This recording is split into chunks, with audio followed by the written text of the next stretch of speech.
Sanay na siya mag-isa.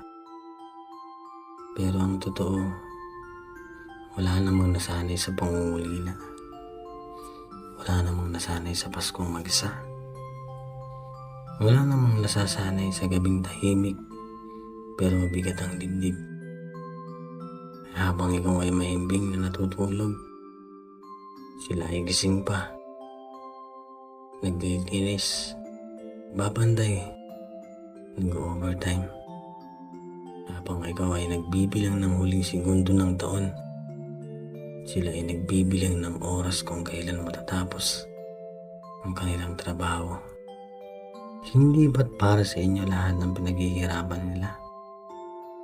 Para sa kinabukasan ng mga anak, para sa gamot ng magulang, para sa bahay na unti-unting binubuo kahit hindi natitirahan.